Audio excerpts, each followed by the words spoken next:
Hi, this is Garibay, and today I want to talk about Vivek Ramaswamy, and I want to talk about Godzilla minus one, and I want to talk about what Godzilla means for you, for me, for Vivek, and for the United States of America.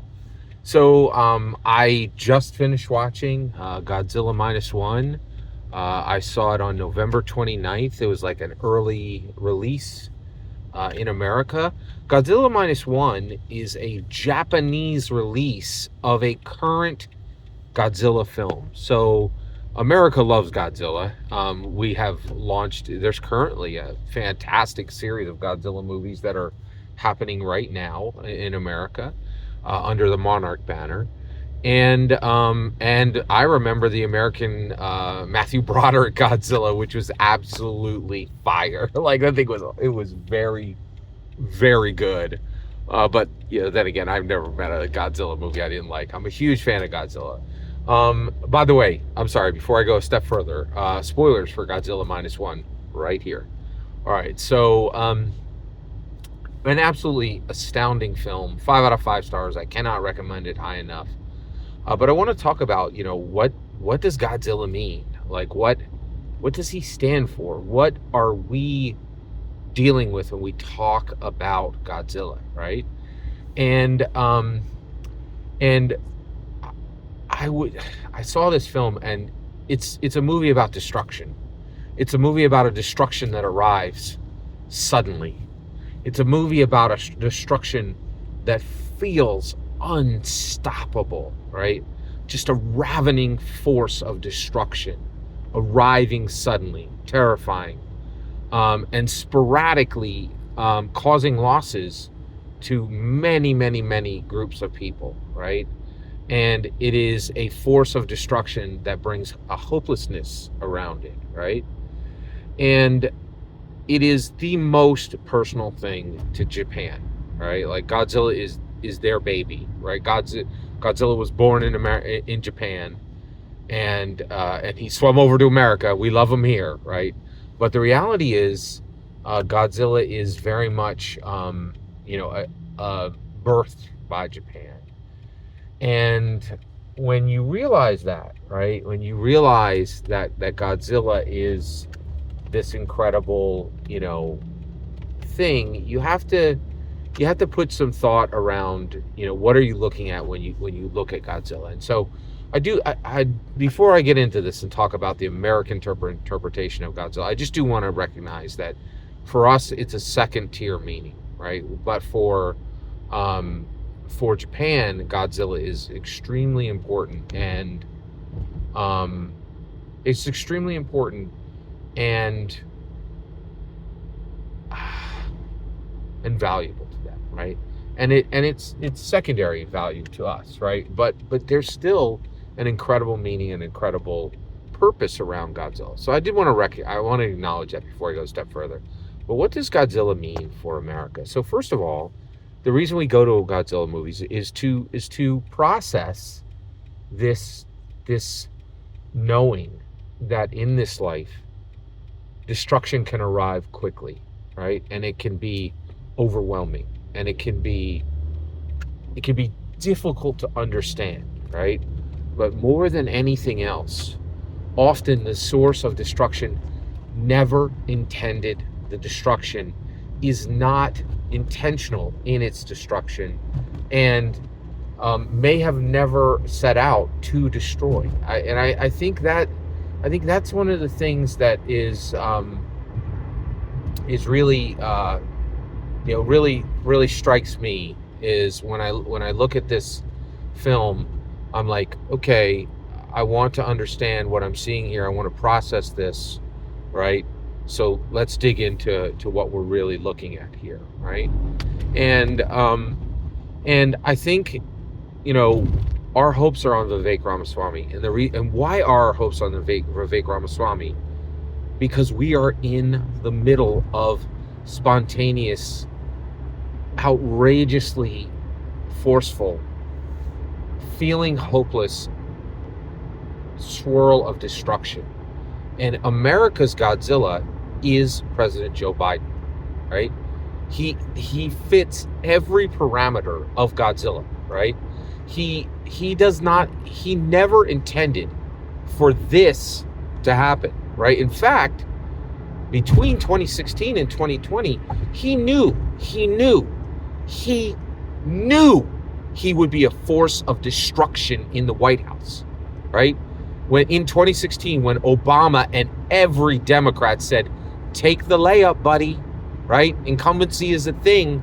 He's like, no, I must go deep into the sea. I must disappear, for I am a force of destruction.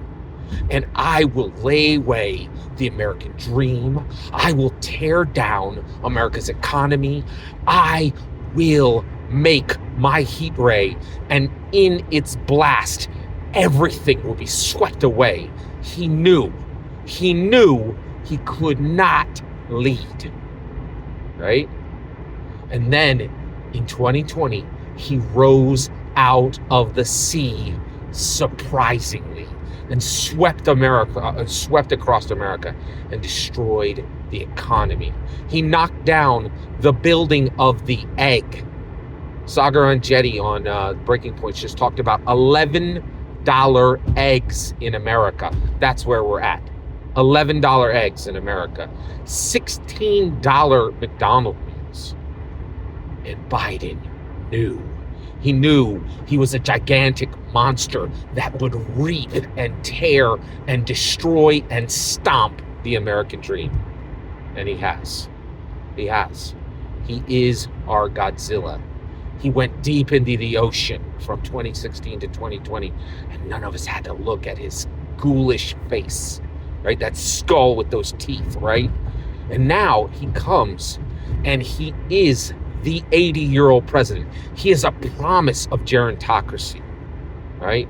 He is a terrorizing beast monster, and he has knocked down everything we love, everything we care about. But do not forget, not for 1 minute did he do it out of anger. Not for 1 minute did he intend it. Not for 1 minute, right, did he desire to harm. Exactly like Godzilla. Godzilla is simply a creature of destruction. President Biden, as the first 80-year-old president, has become a being of destruction. Not wrath, simply destruction.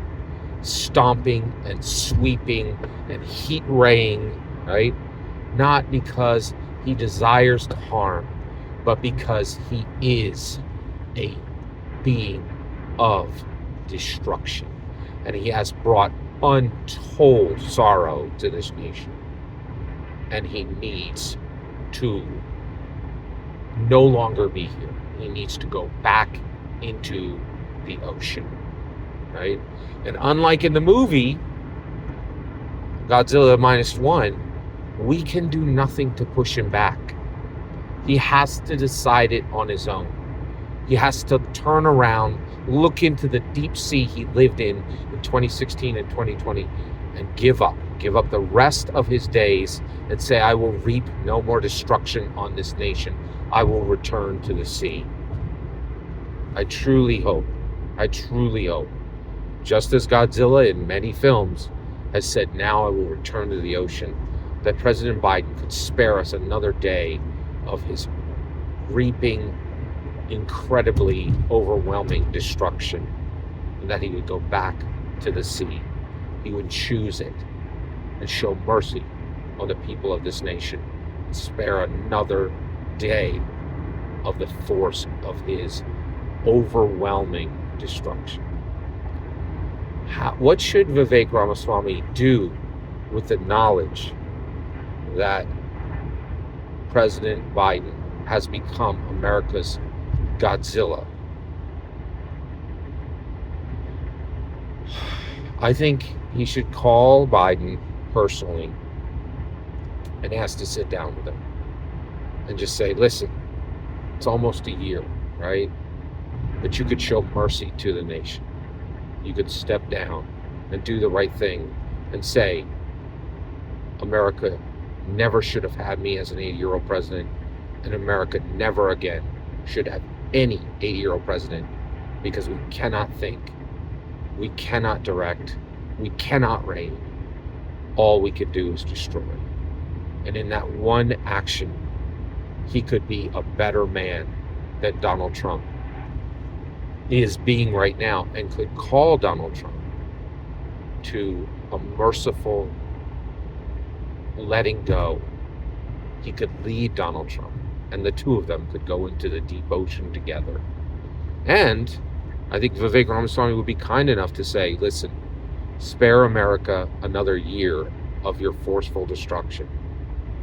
And in a whisper, tell Donald Trump that if he pulls himself out of the election as well, and allows people who are closer to competency than they are to coffins, that as president, before he goes, he will pardon every single crime that President Trump is charged with.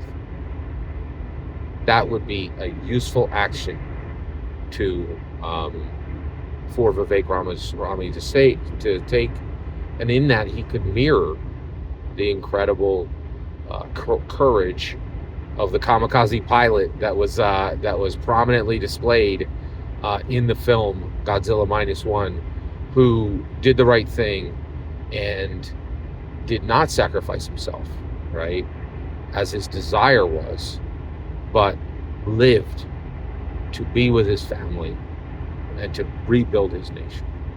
That's the best action for Vivek Ramaswamy to take today. Every single word of that is my humble opinion. What's important is when I get to hear your humble opinion.